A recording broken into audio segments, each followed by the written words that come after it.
Here in Russia, women of the middle bourgeoisie, that army of independent wage earners thrown onto the labor markets during the 1860s, have long since settled in practice many of the confused aspects of the marriage question. They have courageously replaced the consolidated family of the traditional church marriage with more elastic types of relationships that meet the needs of the social layer. But the subjective solution of this question by individual women does not change the situation and does not relieve the overall gloomy picture of family life.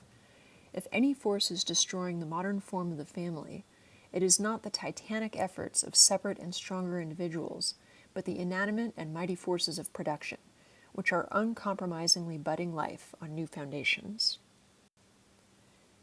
The heroic struggle of individual young women of the bourgeois world, who fling down the gauntlet and demand of society the right to dare to love without orders and without chains, ought to serve as an example for all women languishing in family chains.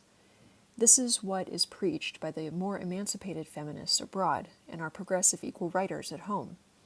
The marriage question, in other words, is solved in their view without reference to the external situation. It is solved independently of changes in the economic structure of society. The isolated, heroic efforts of individuals is enough. Let a woman simply dare, and the problem of marriage is solved. But less heroic women shake their heads in distrust. It is all very well for the heroines of novels blessed by the prudent author with great independence, unselfish friends, and extraordinary qualities of charm to throw down the gauntlet. But what about those who have no capital, insufficient wages, no friends, and little charm? And the question of maternity preys on the mind of the woman who strives for freedom. Is free love possible? Can it be realized as a common phenomenon, as the generally accepted norm rather than the individual exception, given the economic structure of our society? Is it possible to ignore the element of private property in contemporary marriage? Is it possible, in an individualistic world, to ignore the formal marriage contract without damaging the interests of women? For the marital contract is the only guarantee that all difficulties of maternity will not fall on the woman alone. Will not that which once happened to the male worker now happen to the woman? The removal of guild regulations, without the establishment of new rules governing the conduct of the masters, gave capital absolute power over workers. The tempting slogan, freedom of contract for labor and capital, became a means for the naked exploitation of labor by capital. Free love, introduced consistently into contemporary class society, instead of freeing woman from the hardships of family life, would surely shoulder her with a new burden, the task of caring, alone and unaided, for her children. Only a whole number of fundamental reforms in the sphere of social relations, reforms transposing obligations from the family to society and the state, could create a situation where the principle of free love might to some extent be fulfilled. But can we seriously expect the modern class state, however democratic it may be, to take upon itself the duties towards mothers and children which at present are undertaken by that individualistic unit, the modern family? Only the fundamental transformation of all productive relations could create the social prerequisites to protect women from the negative aspects of the free love formula. Are we not aware of the depravity and abnormalities in present conditions are anxious to pass themselves off under this convenient label? Consider all those gentlemen owning and administering industrial enterprises who force women along their workforce and clerical staff to satisfy their sexual whims, using the threat of dismissal to achieve their ends. Are they not, in their own way, practicing free love?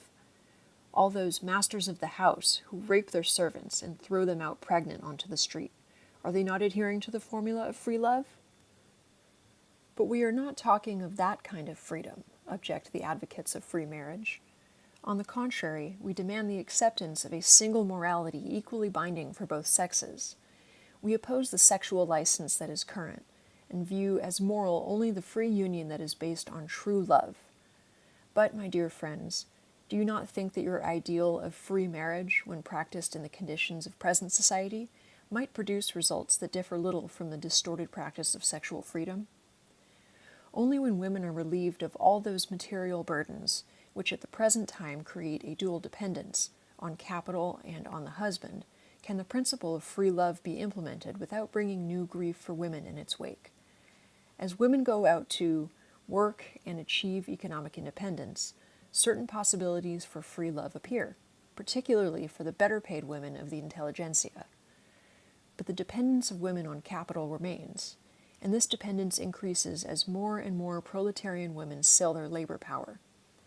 Is the slogan "free love" capable of improving the sad existence of these women, who earn only just enough to keep themselves alive? And anyway, is not free love already practiced among the working classes, and practiced so widely that the bourgeoisie has on more than one occasion raised the alarm and campaigned against the depravity and immorality of the proletariat?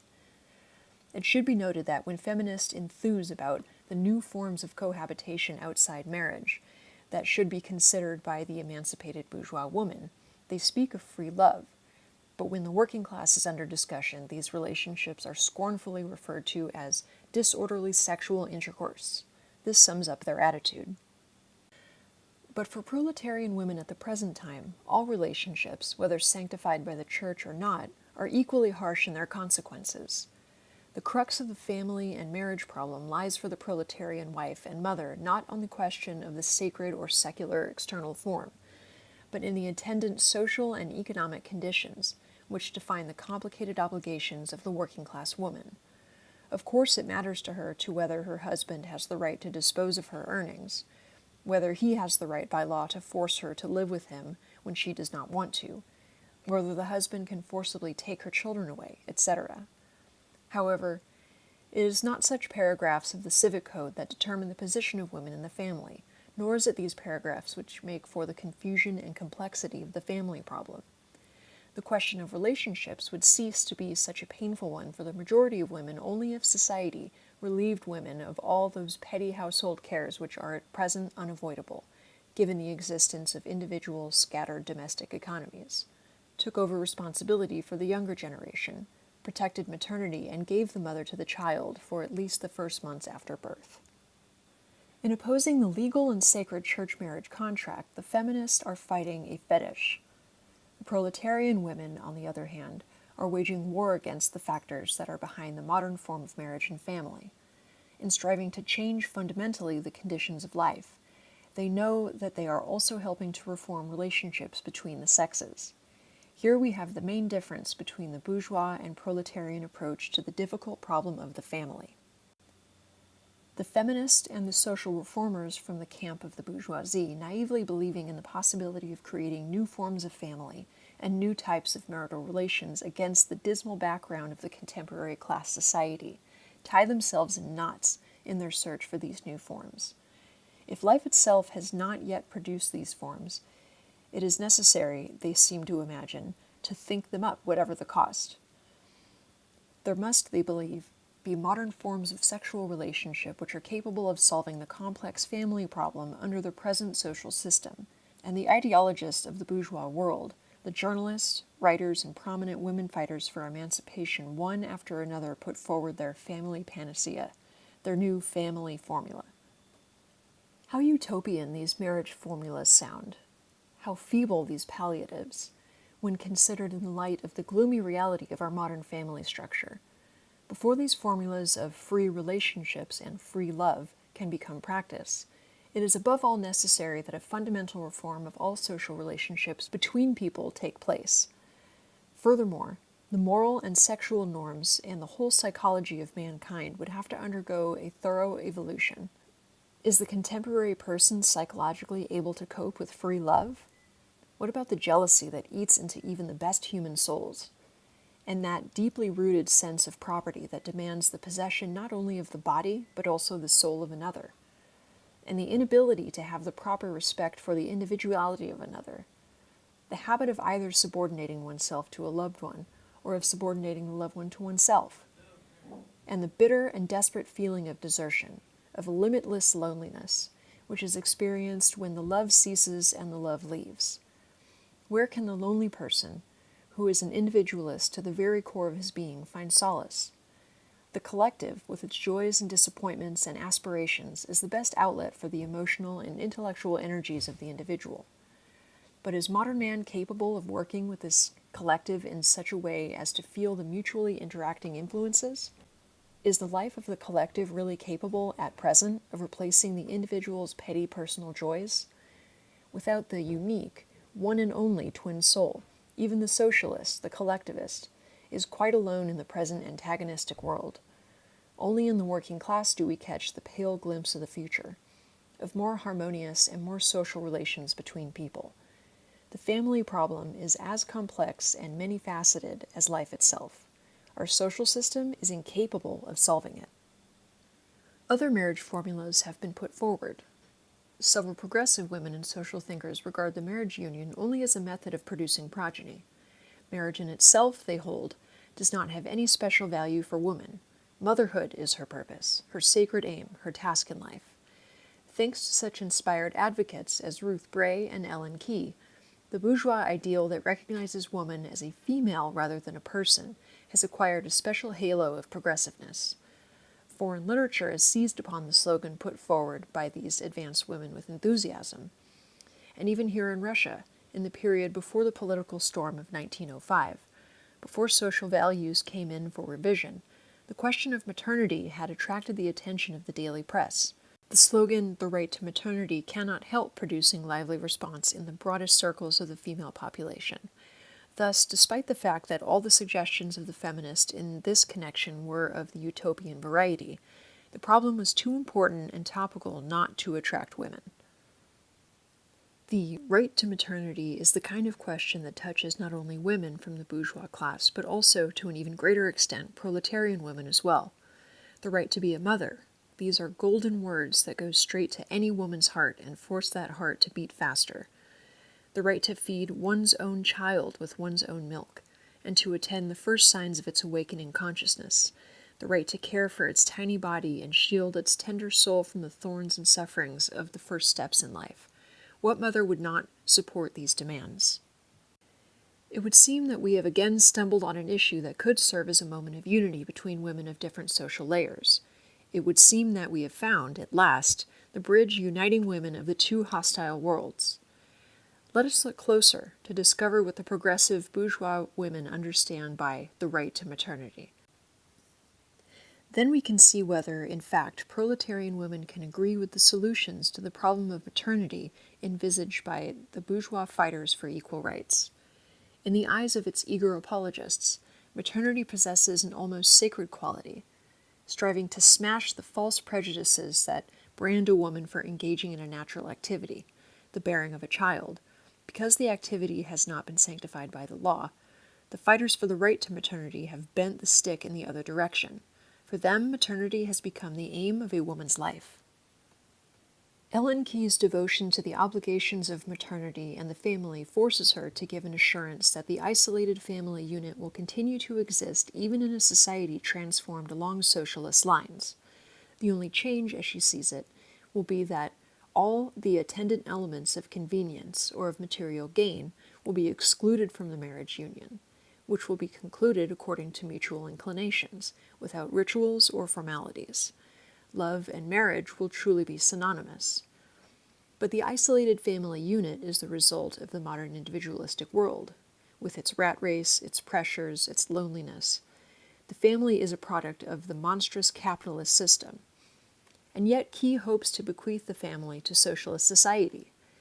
Blood and kinship ties at present often serve, it is true, as the only support in life, as the only refuge in times of hardship and misfortune. But will they be morally or socially necessary in the future? Key does not answer this question. She has too loving a regard for the ideal family, this egoistic unit of the middle bourgeoisie to which the devotees of the bourgeois structure of society look with such reverence. But it is not only the talented, though erratic Ellen Key who loses her way in the social contradictions. There is probably no other question about which socialists themselves are so little in agreement as the question of marriage and the family. Were we to try and organize a survey among socialists, the results would most probably be very curious. Does the family wither away? Or are there grounds for believing that the family disorders of the present are only a transitory crisis? Will the present form of the family be preserved in the future society?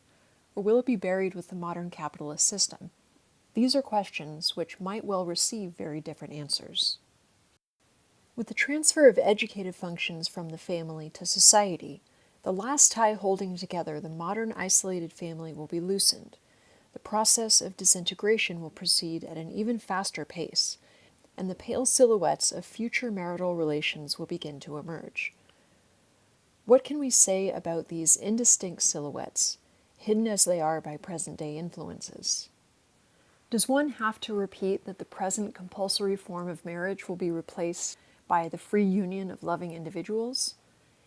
The ideal of free love drawn by the hungry imagination of women fighting for their emancipation undoubtedly corresponds to some extent to the norm of relationships between the sexes that society will establish. However, the social influences are so complex and their interactions so diverse that it is impossible to foretell what the relationships of the future, when the whole system is fundamentally changed, will be like. But the slowly maturing evolution of relations between the sexes is clear evidence that ritual marriage and the compulsive isolated family are doomed to disappear. The struggle for political rights. The feminists answer our criticisms by saying, even if the arguments behind our defense of the political rights of women seem to you mistaken, is the importance of the demand itself, which is equally urgent for feminists and for representatives of the working class, thereby reduced? Cannot the women of the two social camps, for the sake of their common political aspirations, surmount the barriers of class antagonism that divide them? Surely they are capable of waging a common struggle against the hostile forces that surround them. Division between bourgeois and proletarian is inevitable as far as other questions are concerned. But in the case of this particular question, the feminists imagine the women of the various social classes have no differences. Feminists keep returning to these arguments with bitterness and bewilderment, seeing preconceived notions of partisan loyalty in the refusal of representatives of the working class to join forces with them in the struggle for women's political rights. Is this really the case? Is there a complete identity of political aspirations? Or does antagonism hinder the creation of an indivisible, above-class army of women in this instance, as in all others?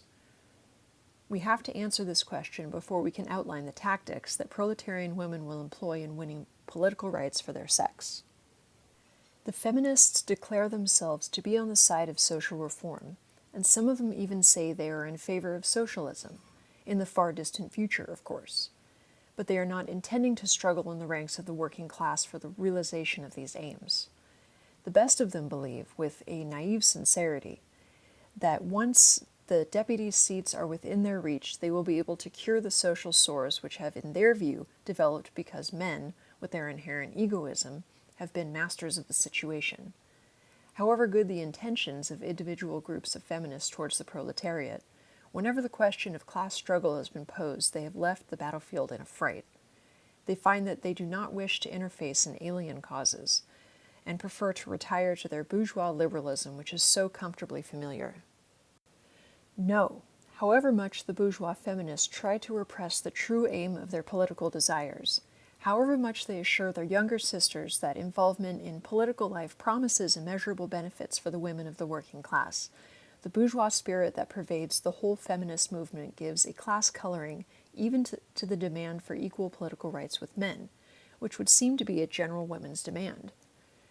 Different aims and understandings of how political rights are to be used create an unbridgeable gulf between bourgeois and proletarian women.